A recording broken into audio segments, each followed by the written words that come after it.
Kabul, the ancient capital of the mountain-locked kingdom of the brave Afghans, situated on a flat circular plain and surrounded by rugged brown hills. The city is a mixture of the old and the new. Its modern streets and picturesque roads with long sheltering rows of poplar trees. Its flowing fountains and waterfalls, its lakes and gardens, all have a charm of their own, a charm which is indigenous, exotic, and oriental.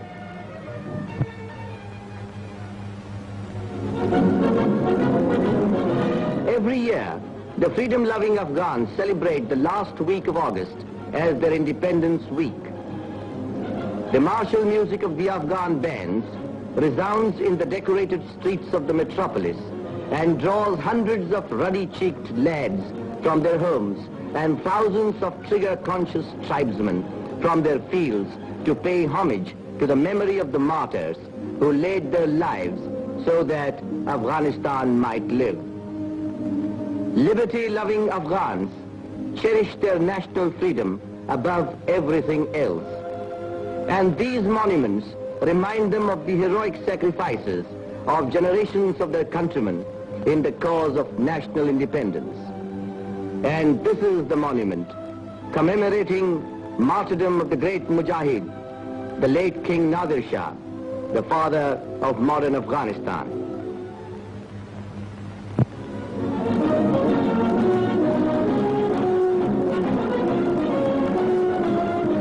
The first day of the celebrations witnessed a great military display watched by thousands. Steel-helmeted soldiers in their slick uniforms, armored cars and mounted guns. Such is the martial splendor of Afghanistan, poised to honor His Majesty the King, whose arrival everybody is waiting so eagerly. Punctually at 8:20 a.m., His Majesty arrived in the royal car. He was welcomed by His Royal Highness the Prime Minister and the Chief of the General Staff, and was offered a salute of 29 guns. Alighting from the car, His Majesty got into a jeep to inspect his faithful warriors.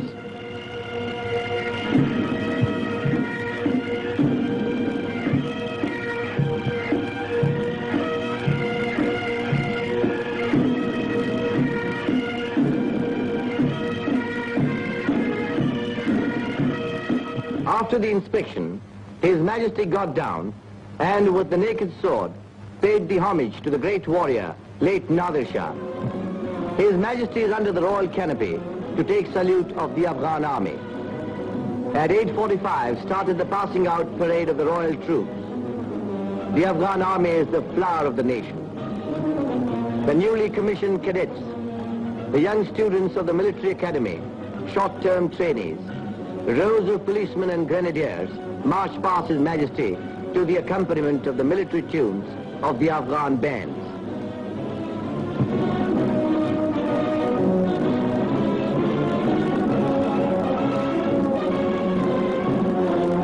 And then the heavy anti-aircraft guns.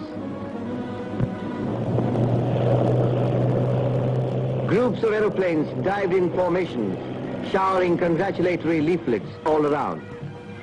There are also the qualified recruits of the police school and a body of the police force. And these famous batteries, famous on account of the part they played in the struggle for independence. How the admiring crowds cheer them.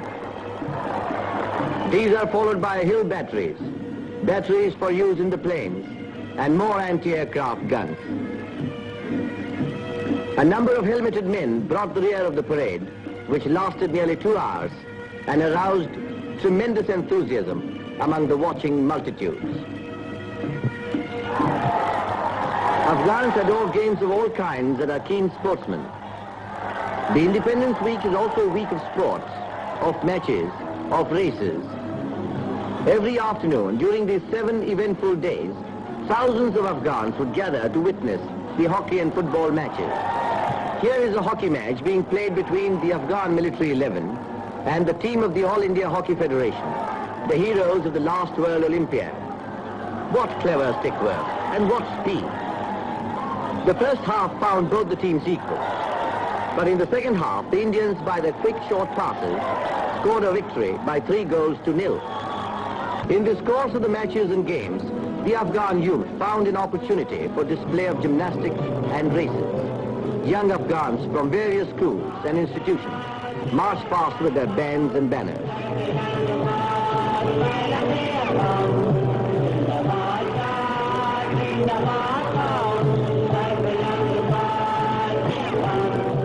The gymnastic demonstration gave evidence of suppleness of bodies and hard and arduous training.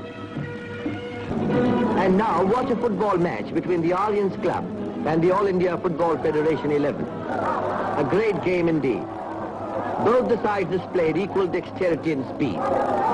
The Indians stole a lead in the first half by scoring a goal, which the Afghan side soon after equalized.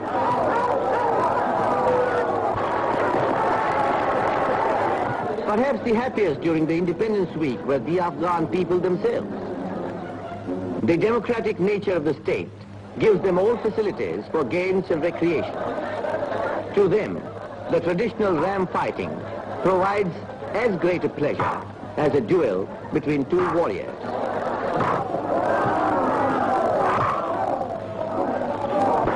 Finally, the dancing. The Afghan youths have their own way of dancing to the beating of the drum and the sweet melody of the flute. They let themselves go. Gradually, the music becomes faster, and so do the dancers.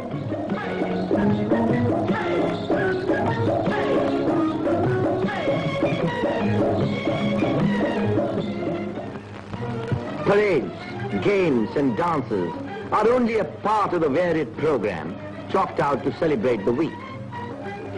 An important event is the exhibition of Afghan arts and crafts. In spite of its insular position, Afghanistan has made lots of progress in the industrial field and well maintained its cultural heritage. Here you find some of the best specimens of Afghan crafts: beautiful carpets, soft rugs, products of the handloom industry, Afghan jewelry inlaid with precious stones. The merchants and the manufacturers really do some brisk business during these days. Another major attraction during the celebrations is the Indian Arts Exhibition organized by the Indian Embassy. The Honorable Dr. Keska, Indian Deputy Minister for Foreign Affairs, and His Excellency Shri Rupchand, Indian Ambassador to Afghanistan, took great pains in making this show really representative of their country's art. Afghan hospitality is proverbial. His Royal Highness the Prime Minister, Sardar Shah Mahmud Khan Ghazi, invited the Indian team to his beautiful residence, complimented them on their skill in the game, and gave each member a memento of their visit to Afghanistan, and said, "We Afghans are friends of all and foes of none.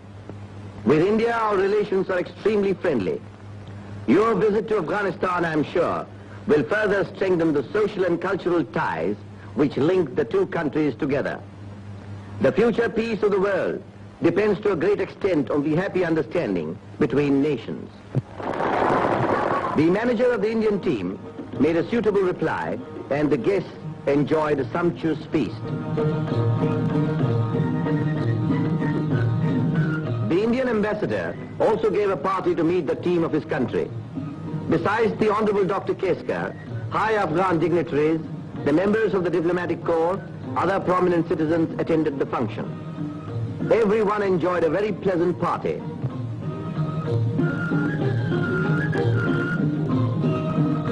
Finally, the Indian merchants in Afghanistan arranged a feast to meet their country's foreign minister.